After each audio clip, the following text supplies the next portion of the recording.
Section 1. In this section, you'll hear a conversation between Alan and Gianna, the office counsellor of a company. First, you have some time to read questions 1 to 6.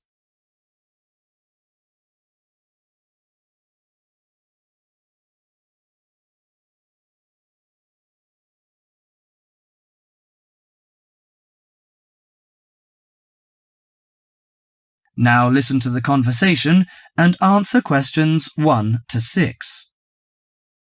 What's up, Gianna? You look like you're in bad shape. Yes, maybe I'll get sick leave from the boss and finally catch up on some sleep. I've barely eaten and slept in days. Those are warning signs of occupational stress. How are things at work? Terrible. After all the layoffs lately, the workload is totally overwhelming for everyone that's left. So I spend every waking moment in the office. I'm kept busy all the time. So you need to take a few minutes break every so often to clear and refresh your mind. But my boss will complain I'm not hard-working. She's so capricious that you can't predict her reaction sometimes. Maybe your boss just doesn't have a clue about how much you're really doing. Keep her updated on your achievements and projects. Also insist that she prioritize everything so you can manage your time better. That's right. I suppose that would help me regain some sense of control, but I'm afraid that she'll take that as a sign of laziness and give me the axe. So take the initiative and hit the job hunting trail now. You'll be surprised at how many opportunities are out there. That's encouraging. Anyway, you should cheer up and get rid of the situation. You know, according to a survey, about 40% of all people find their work very stressful, and 25% develop mental or physical diseases.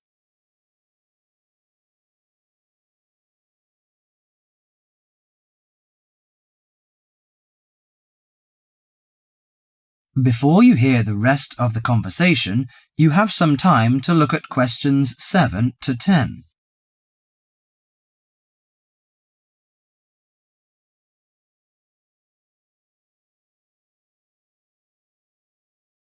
Now listen to the conversation and answer questions 7 to 10. So serious? I didn't know that. How do the problems start? You know, they start when conflicts at work induces stress. Your body reacts by flooding the bloodstream with hormones that tense up your muscles and increase your blood pressure. This is meant to save you in a fight or flight situation, but leads to a host of illnesses, ranging from insomnia and headaches to heart attacks, when it occurs regularly over an extended period of time. What should I do to prevent such things happening? Well, most occupational stress is attributed to a recognized lack of control. You should act in advance to relieve the problems. For example, you should actively pursue career opportunities rather than quietly worry about getting fired. Of course, you can't control everything, so you need to help your mind and body cope. Keep a journal to release your frustrations, take short walks to calm down, or if necessary, simply take a mental health day. That is the end of section 1.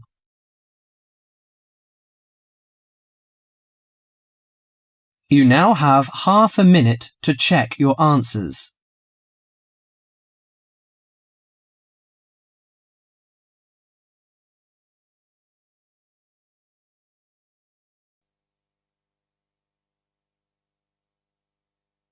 Now turn to Section 2, on page 10.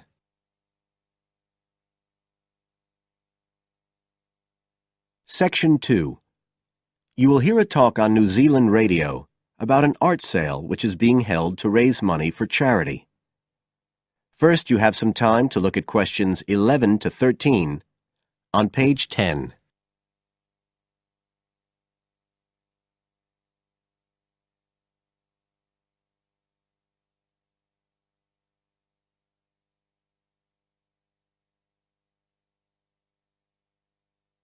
Now listen carefully and answer questions 11 to 13. One of the most anticipated art events in Christchurch is the charity art sale organised this year by Neil Curtis. Neil, tell us all about it. Well, Diane, this looks like being the biggest art sale yet. And the best thing about it is that the money raised will all go to charity. So what you probably want to know first is where it is. Well, the pictures will be on view all this week, most of them at the Star Gallery in the shopping mall.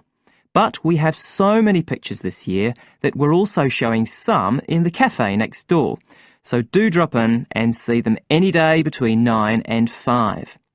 Now, if you're interested in buying rather than just looking, and we hope a lot of you will be, the actual sale will take place on Thursday evening, with sales starting at 7:30. Refreshments will be available before the sale, starting at 6:30. We've got about 50 works by local artists showing a huge range of styles and media, and in a minute I'll tell you about some of them. You're probably also interested in what's going to happen to your money once you've handed it over. Well, all proceeds will go to support children who are disabled, both here in New Zealand and also in other countries. So you can find an original painting, support local talent, and help these children all at the same time.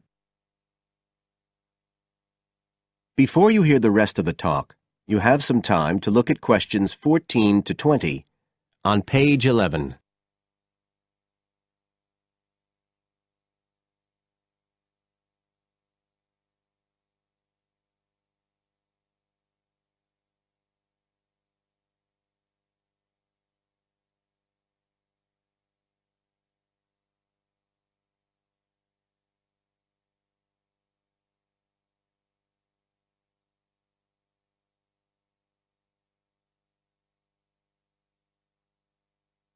Now listen and answer questions 14 to 20.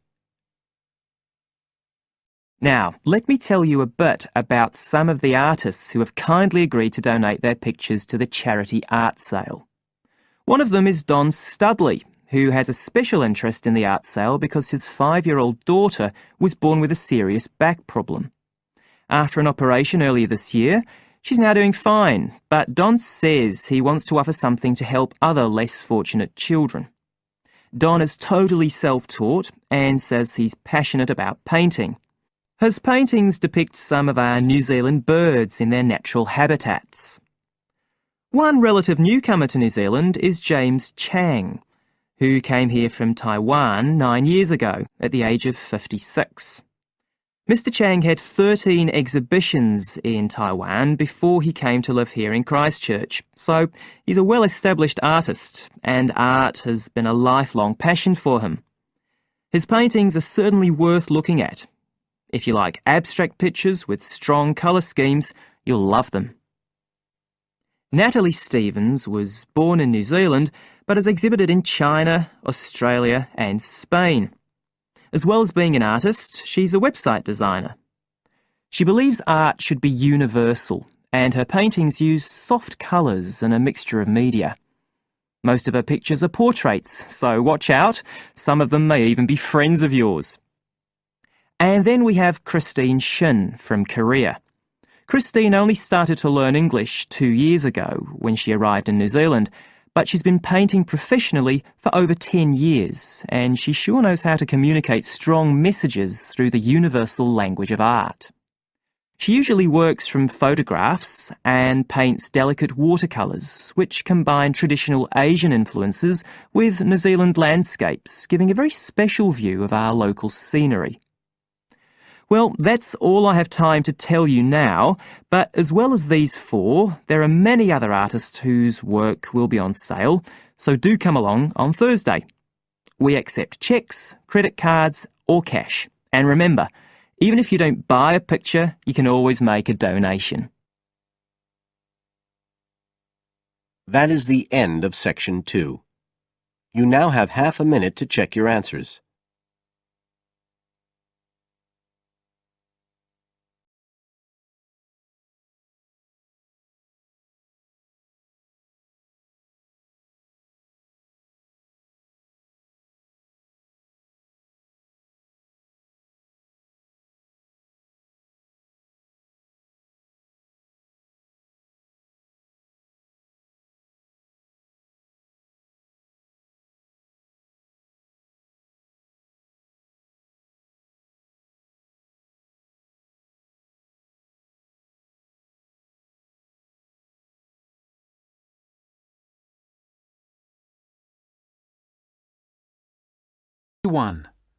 Exam listening, section 3.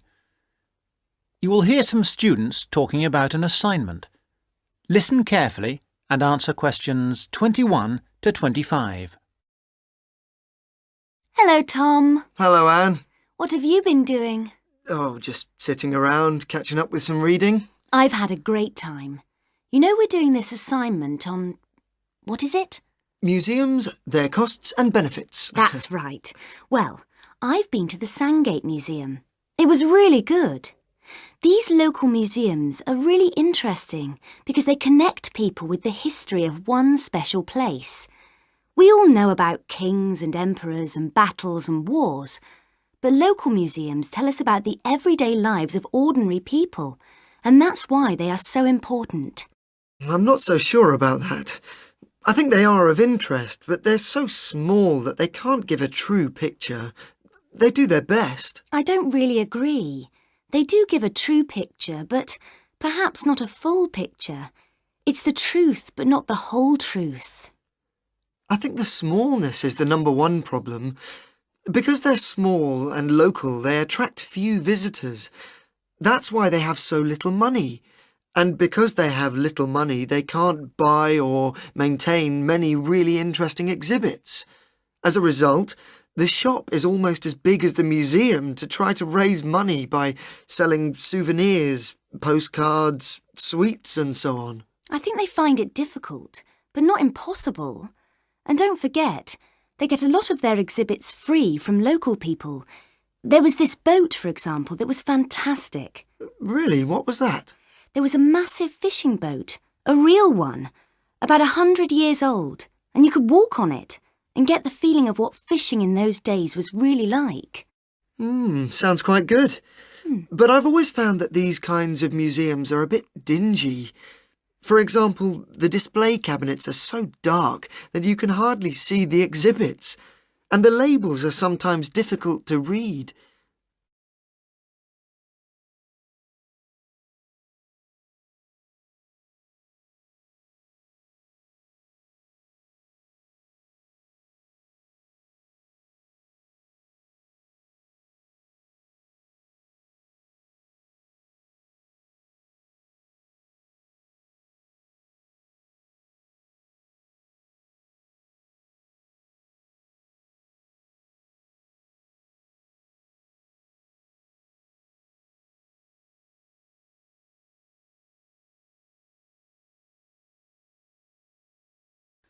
Exam listening. Now answer questions 26 to 30. So coming back to our assignment, what we've got to decide is whether these museums should be funded by the government or just by local people. I think it depends entirely on what kind of museum it is. How do you mean? Well, take local history museums. They are small, so they won't survive without financial support. But that should come from the local authority, since only people in that area or tourists will visit it. I agree, but what about big natural history museums? Surely they should get money from the central government. Why? Children who want to learn about nature can go out into the countryside with their school teachers. They could survive from donations, and they get loads of visitors anyway. The state should spend more on science museums, since not enough people are studying science these days. I'm not so sure. But I do think a sort of museum which should not get public funds is the craft museum. Yes, like museums of cotton weaving. Yeah, which are of interest to only a very small number of people, and they should pay for it. I agree. But a working farm is a different thing again. That's something from the past of all of us, and so it's important to the local community. Kids can learn a lot too. That's the sort of thing that the local government should be spending its money on. Yes, I agree. Well, I think we've got plenty of ideas for our assignment.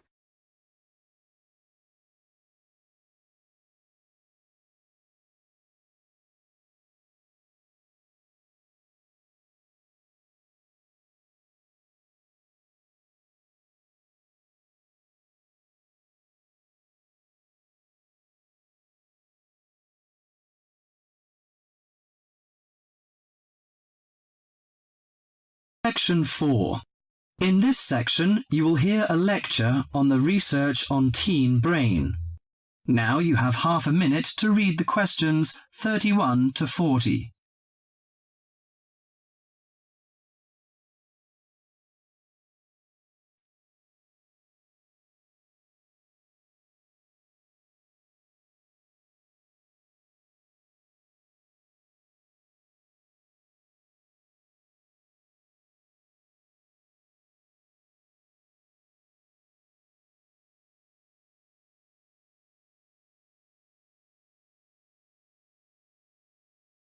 Now listen to the lecture and answer questions 31 to 40. Today our guest is Joseph Parks, Medical Director for the Botany Department of Mental Health. He's going to give a lecture about the research on teenage brain. Good morning, everyone. Today I'm going to introduce the new research about adolescent mind, the teenage brain. How much do you know about that? Do you believe in brain scanning? Do you think we can judge whether a teen is normal or mentally ill? Or it's just another immature test? The new research shows a teen brain is in the middle of disordered changes. Those changes, scientists now believe, are so significant that they may reveal the mysteries of mental illness, explaining why some teens commit suicide, why others harm their classmates, and why some emerge later in life with mental disorders. The research looks forward to a day when teens could be tested for suicidal depression as easily as they are for heart disease. But there are signs that society and parents in particular would reject such a tool. Many parents question the validity of a mental health diagnosis. They fear that their children will be falsely tagged with a mark that he or she is abnormal. At the center of the debate is the teen brain, its confusing architecture, and the difficult question of what's typical in a teen and what's not. Under the old thinking, the adolescent brain was fully formed, needing only to be filled with facts, figures, and experiences to become an adult mind. At the same time, many people rejected the idea that young people were even capable of developing mental illnesses. However, the new research shows a teenage brain is an organ in transition. It has an unstable and vulnerable composition. The evolving teenage brain clearly isn't adult-like until the early 20s. If teens act young and stupid, it may be because brain areas that govern rational thought are not mature yet. All that is fine when the brain develops normally. But if the teen brain fails to successfully reinvent itself as an adult brain, mental illness may happen. Researchers increasingly believe if that process stops for some reason, teens are likely to develop mental illness. Early warning signs might be disregarded, as adults may think them the typical teen behaviors. Perhaps the chief hope of the new research is that it could make a difference for teenagers suffering from mental disorder and major depression. These can lead to suicide, which for years has been the leading cause of death for teens. Until recently, scientists couldn't peer into living brains to look for changes associated with normal development or mental diseases. That is beginning to change as researchers develop ever more sensitive brain scanners. However, the composite pictures are somewhat misleading. A snapshot of an individual brain may fall somewhere between normal and mentally ill. For now, psychiatrists and psychologists must still rely on interviews and observations of children's behaviour to diagnose mental illness. That is the end of section 4.